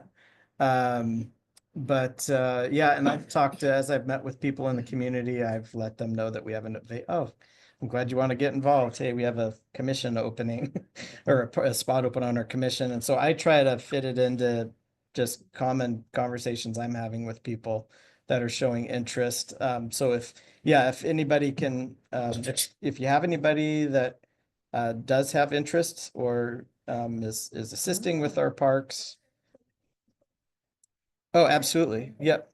Yeah, and they can reach out to me if they have more questions. Information's all online, but we can also send them the form to fill out too. Do we know of anything, any status on Commissioner Riley? We don't. We talked about that today, and I'll reach out and see what's going on there. Yep. He's still. Mm-hmm. All right, Commissioner McDonald. I do not. All right. Surprised. You've been commenting, so. Good. I know. All right, now we're going on to staff reports.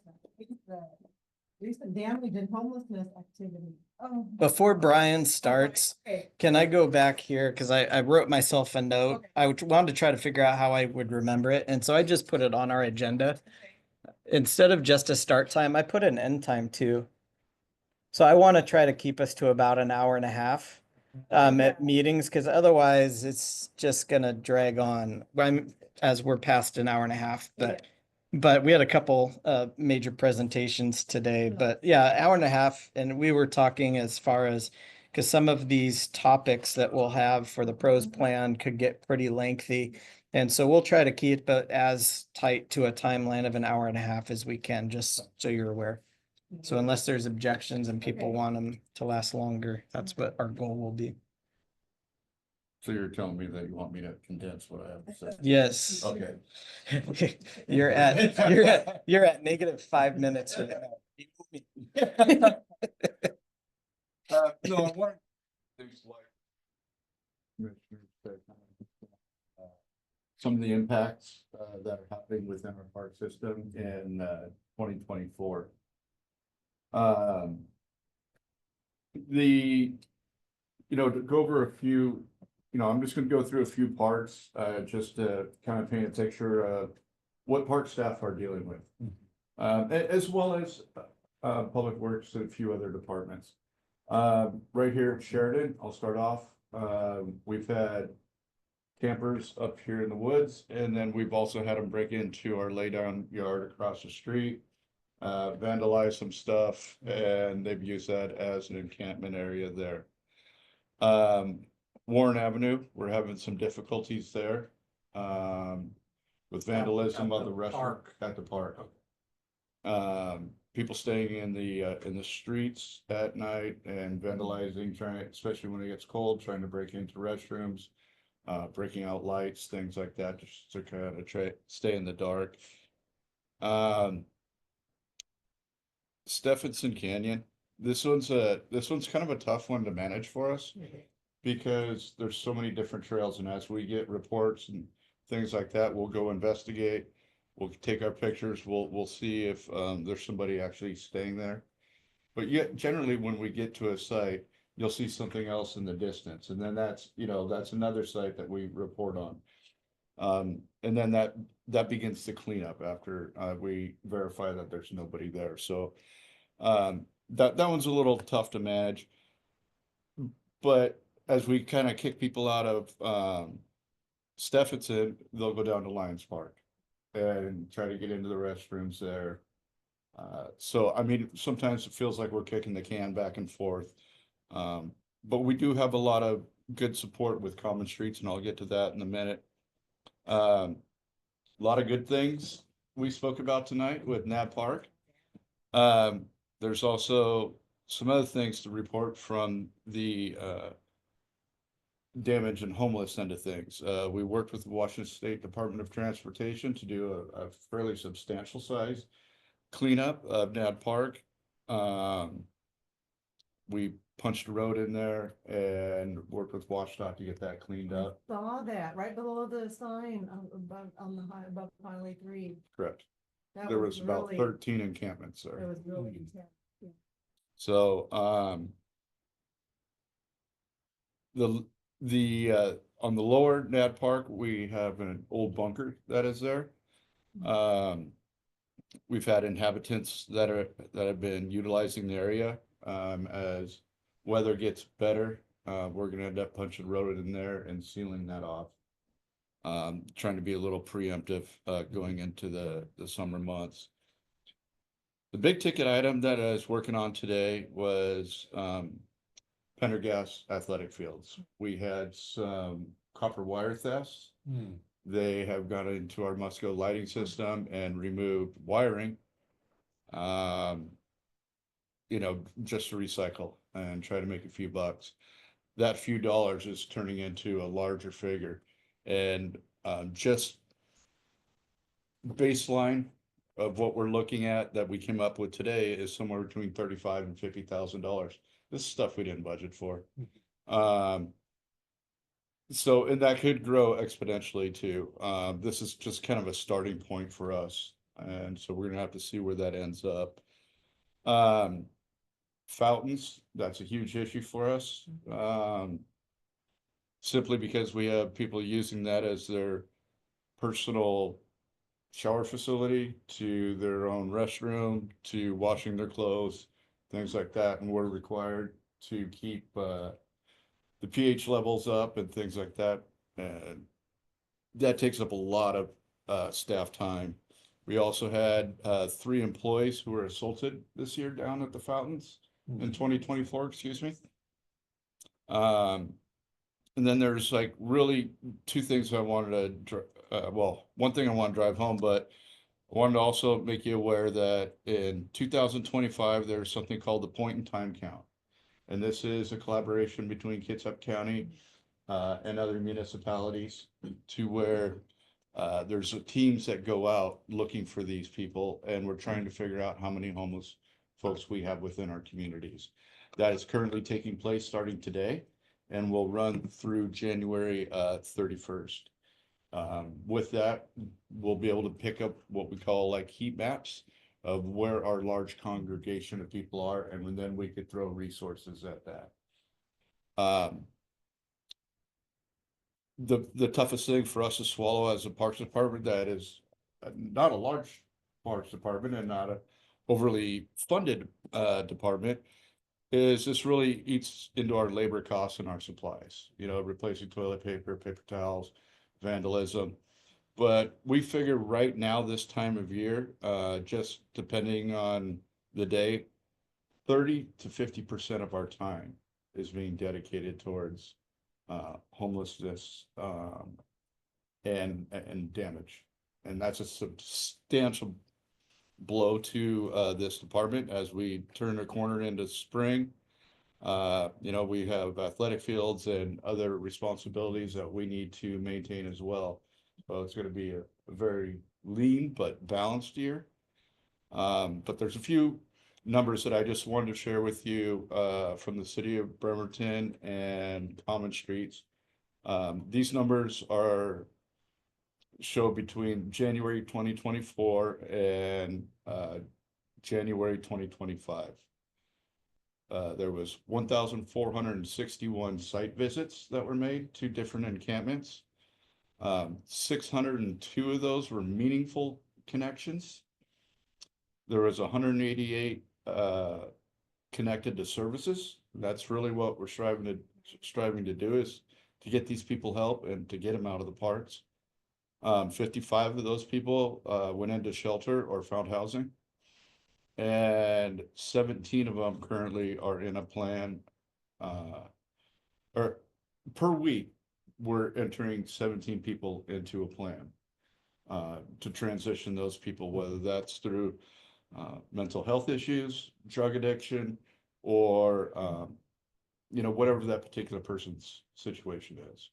So it's not a hot topic or a common topic that most people realize is what are those impacts the parks, but they're substantial. And just kind of wanted to bring that up to you as well, something to think about and chew on. We all, I think, recognize the fact that we can use more money and we can use more staff and we can do bigger, better things. But I want you to understand from a maintenance manager's position where our resources are being allocated. So that's. So I brought Brian in to do the positive stuff, yeah. Are you guys familiar with Common Streets and the services that they provide? So the city just completed their first year partnering with Common Streets. And as our staff are involved, we are connecting. I mean, 30 to 50% sounds like a lot, but a lot of those times we're connecting Common Streets with these individuals, or we're coming in after to kind of help with some cleanup, but they're heavily involved. I mean, it would be much worse if Common Streets wasn't a partner of the cities right now. Absolutely. And they've been great staff to work with, every one of them that we've spoken with or been out in the field with. So we're hoping that the trends start changing moving forward. And again, we talk about with Stephenson Canyon and Nad Park opportunities for us to activate parks. You know, forested areas should be, you know, quiet, pristine and walkable. But at the same time, we want to make sure that we do have people out utilizing our facilities and making them available to them to try to help deter some of these things. We have some other ideas that we'll talk about Stephenson Canyon specifically moving forward, some ideas that we've talked about in staff that could kind of activate some areas there, not necessarily in the trees, but that abandoned kind of cul-de-sac area that could bring more awareness and attention and push some people away from that area, which would be nice. So It sure has changed the dynamics of. oh, for sure. Yeah. Yep. Yep.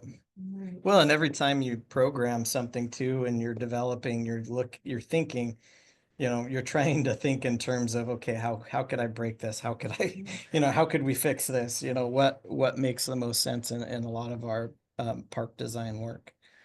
It's too bad, but Brian, thank it's you for all part of the that game. update. Yeah. Yeah. Yeah. It's sad, but Yep. knowledge is power, so maybe. Mhm. Yeah. Yeah.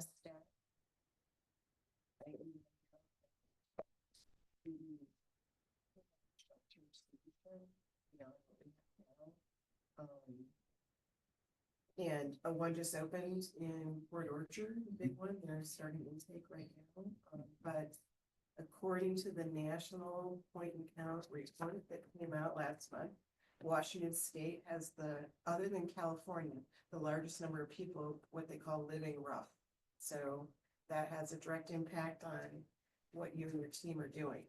So it's good for us to know that.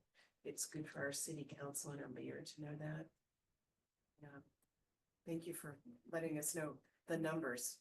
Yeah, absolutely. Thank you. Are we ready to move on to our Haddon Park project, Colette? Yeah, on the brighter issues. On the brighter issues, take it away, Clyde. We'll give you something fun to talk about next month. The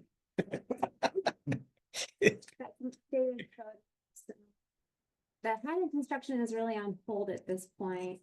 We're waiting for the restroom to be fabricated. And the drawings for the restroom were actually just approved by LNI at the state level this week. So they got the green light from them to move forward. And my understanding is that production takes about a month. And so we're anticipating it will probably be, we're originally thinking around mid-February, but it'll probably be more like March, where it will be craned in from Lafayette.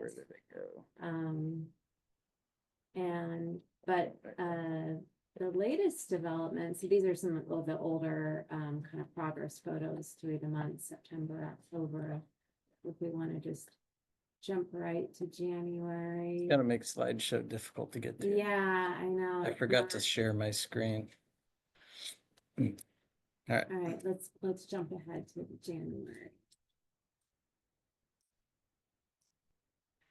So yeah, picnic shelter looks great, curbing around the playground looks great, I'm actually meeting. Yeah, so the side, yeah, that's the latest addition and new curb cuts up to the corner, so.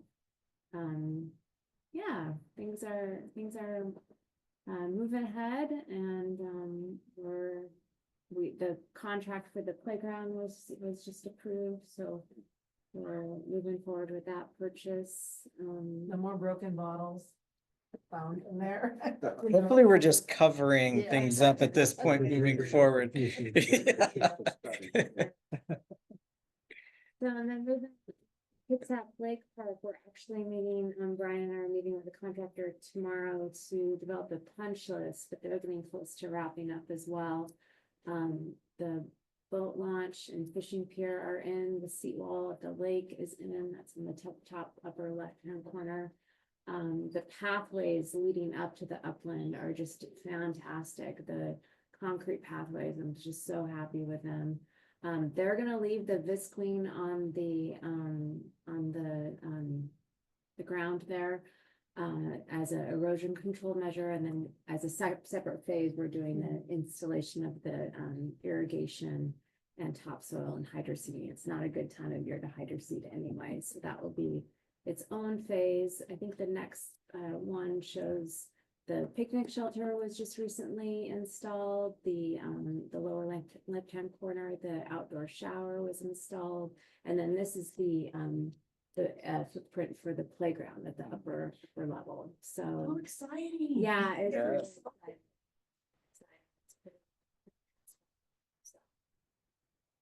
Yeah, that fishing pier is just such a cool What an little bridge out improvement. to, and yeah. What's the dock surface?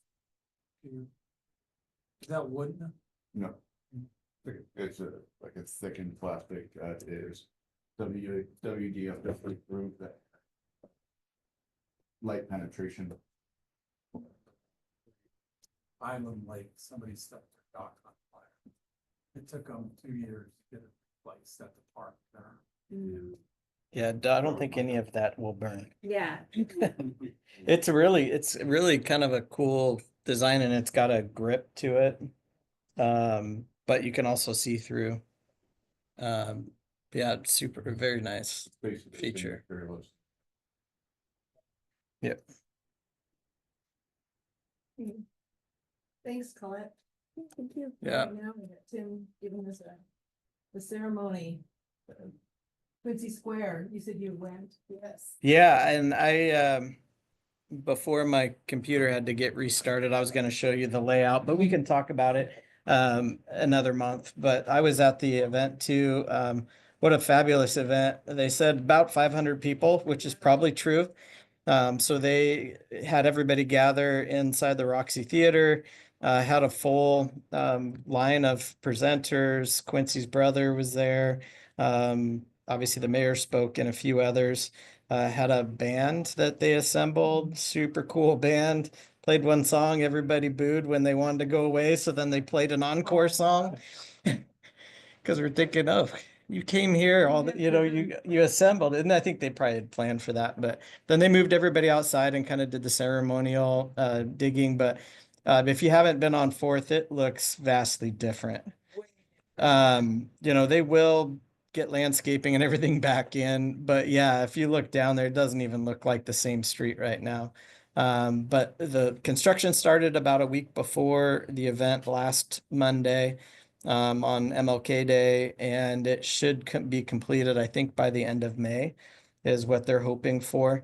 And so then I think they're going to start programming soon after that. But it's set up in a way that ideally when events are going on, it'll be blocked off for during those events, essentially from where Fairfield Inn is down to the 4-way intersection at whatever street Pacific, yes. I'm still learning street names, but yeah, so down to Pacific, but be able to block that off so then you can have a pedestrian corridor area. So we're working on the back end on the staff side, trying to figure out, how do we make this a safe festival area and looking at potentially expanding it beyond in the future.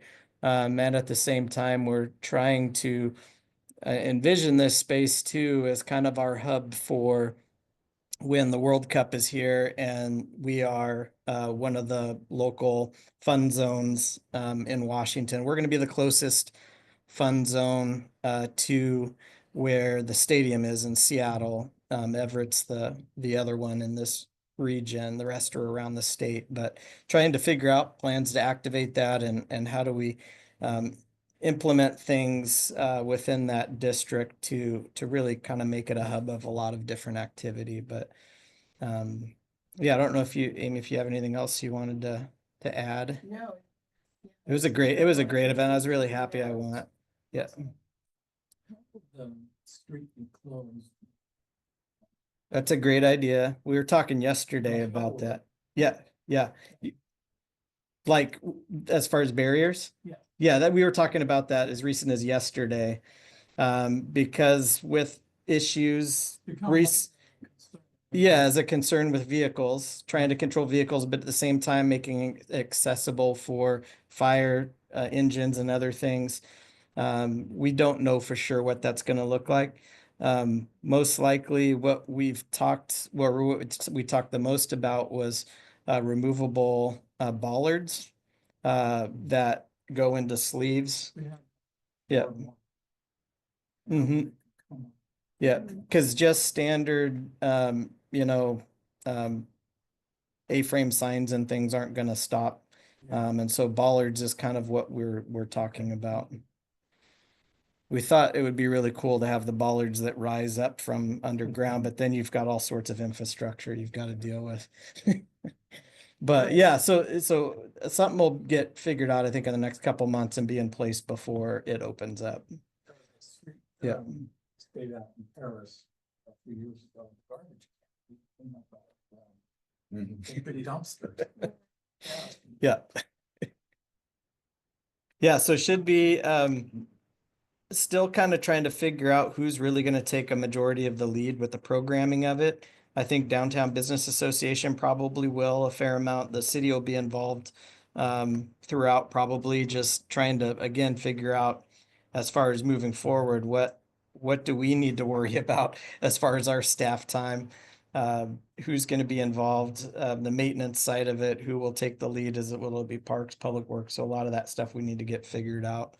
But should be a great project that we'll be very happy for. All right. And next is the charging station. Yeah, so I can just briefly talk about this. At last week's city council study session, Puget Sound Energy and Tom Nucky with Public Works gave a little bit of a presentation about a project that PSC is looking at moving forward with. They're looking at installing public charging stations. So whether they're in parking lots or parks, public type spaces, kind of using it as a demo project and looking at 10 different sites around town. So they've received feedback from staff on this, but then they'll be putting it out to the public for comments and review. The design is somewhat specific in the location of them, because what these will be is these will be charging stations that will be kind of up on a pole. And so you'll have to lower it down so it won't be at like a ground level where it could get hit by a vehicle. But they would be paid for charging. And then the pole has to be located where the line to connect wouldn't cross like a sidewalk or something. And so, looking at some of our park areas, we've talked and said, these would be kind of great areas, but then you've got to find a pole that would work too. So it could be something like along Evergreen, Rotary Park, maybe even on the roadside, you have designated spots that are marked. Also trying to be conscious of not taking up a lot of spots in a parking lot too, because if they sit and they're not getting utilized. So a lot of different things that we're looking at, but that it's something that they will fund the entire project. Revenue obviously would go to PSE for what they make off of it, but just an additional amenity or benefit that could be incorporated Which is into some of our, necessary, yep, I always thought we were a desert for charging stations. yep, yep. I've been working on it. Here with PSC. We've got. I don't know. But it's, we got the grant, we were gonna pay 12,500 for 3 charging stations, and they were chipping in 30 grand. Mhm. And they got within a day of hooking up to the transformer, and the transformer didn't have any place to hook up. Oh, no. Yeah. So we had to go get.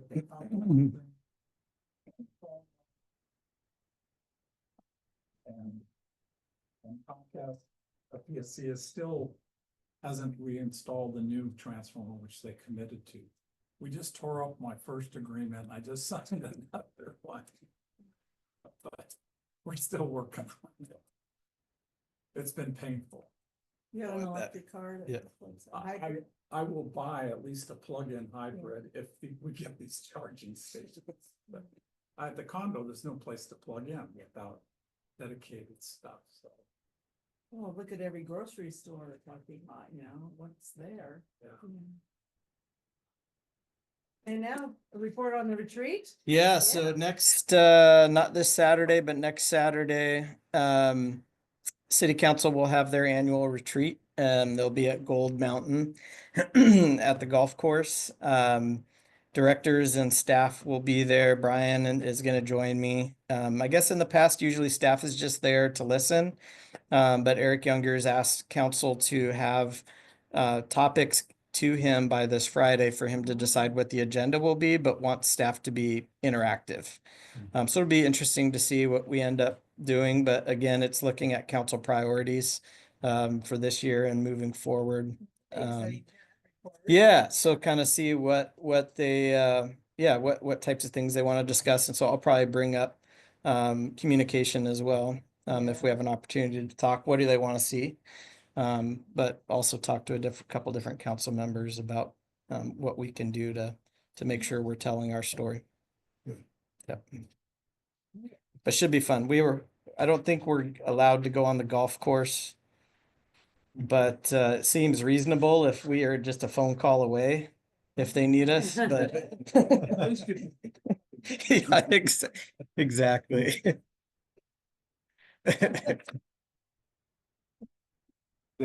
You made it.